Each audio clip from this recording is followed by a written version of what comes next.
Hello friends, Suparna life స్టైల్‌కి స్వాగతం. ఈరోజు మనం తమలపాకుతోటి బజ్జీ, తమలపాకు రోల్ బజ్జీ అంటారు దీన్ని. తమలపాకు చిలక బజ్జీ అని కూడా అంటారు. వీటిని తయారు చేసుకోబోతున్నాం. తమలపాకులో మంచి ఆరోగ్య రహస్యాలున్నాయండి. అందుకే ఫంక్షన్‌లలో కానీ, మంచికి కానీ, చెడుకి కానీ తమలపాకు ముందుగా పెడతారు. ఎందుకంటే దాంట్లో అన్ని ఆరోగ్య రహస్యాలున్నాయి. వాటిలో వాడినప్పుడైనా మనం వాటిని తింటామని అన్నమాట. ఇందులో డైజెస్టివ్ సిస్టమ్‌ని స్టిమ్యులేట్ చేసే మంచి గుణం ఉందట. ఇవి తయారు చేసుకోవటానికి ముందుగా 2 బంగాళదుంపల్ని కడిగి, ఉడికించి దాని తోలు తీసి పెట్టుకున్నాం. వీటినిప్పుడు మనం తురుముకుందాం. ఈ తమలపాకులు డైజెస్టివ్ సిస్టమ్ స్టిమ్యులేట్ చేయటమే కాకుండా గ్యాస్‌ని కూడా బయటికి పంపించేస్తుంది. గ్యాస్ ప్రాబ్లమ్ కూడా ఉండదు. హాయిగా అరిగి బాగుంటుందనమాట మనకి. పొట్ట హెవీగా ఉండకుండా. ఇవి ఆల్రెడీ ఉడికినవే కాబట్టి ఊరికినే ఇలా తురమగానే మంచి పేస్ట్ రెడీ వచ్చేస్తుంది మనకి. ఈ పేస్ట్‌లో ఇప్పుడు సాల్టు, కారం కొంచెం, అలాగే ఆమ్చూర్ పౌడర్ ఒక హాఫ్ స్పూను, తర్వాత ఒక చాట్ మసాలా కొద్దిగా ఒక పావు స్పూన్ వేసుకుంటే మనకి రుచి బావుంటుంది. ఈ ఆమ్చూర్ పౌడర్ వల్ల పుల్లగా చాలా బావుంటుంది టేస్ట్ అనేది. ఇవన్నీ వేసి దీన్ని బాగా కలుపుదాం. మనకి తమలపాకులు ఇప్పుడు అందరూ కుండీలలో పెంచుకుంటున్నారు గదా! ఇది నీడకు కూడా బాగా పెరుగుతుంది గాబట్టి, చక్కగా కుండీలలో పెంచుకోవచ్చు. అపార్ట్మెంట్‌లో వాళ్ళైనా సరే.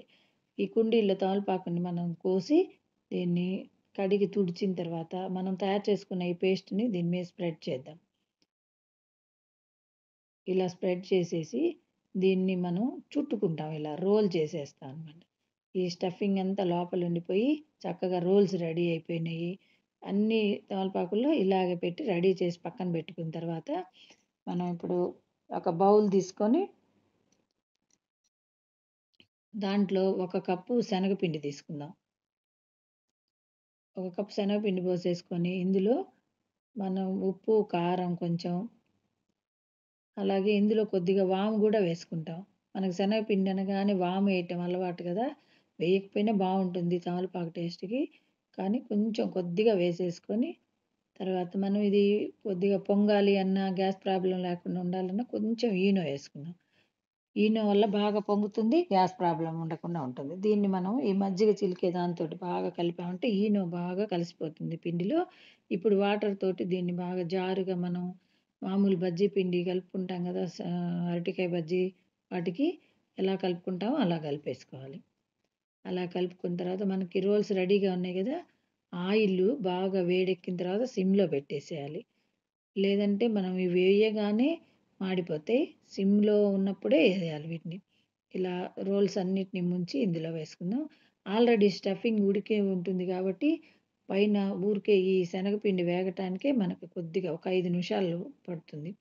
చక్కగా వీటిని అన్నిటిని ఇందులో ముంచి వీటిల్లో వేసేసి మంచి గోల్డ్ కలర్ వచ్చే వరకు తిప్పుకుంటూ వేయించుకోవాలి. ఏసేసి వదిలేయకుండా అలా అటు ఇటు తిప్పుతూ ఉండాలి. మంచి గోల్డ్ కలర్ వస్తాయి చూసారా? ఇలా రాగానే వీటిని తీసేసుకుందాం.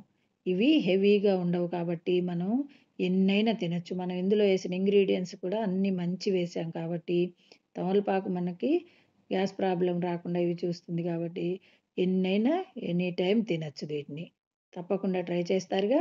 ఈ వీడియో నచ్చితే లైక్ చేయండి, కామెంట్ చేయండి, సబ్స్క్రైబ్ తప్పకుండా చేయండి. అలాగే షేర్ చేయటం కూడా మర్చిపోవద్దు. Thank you for watching.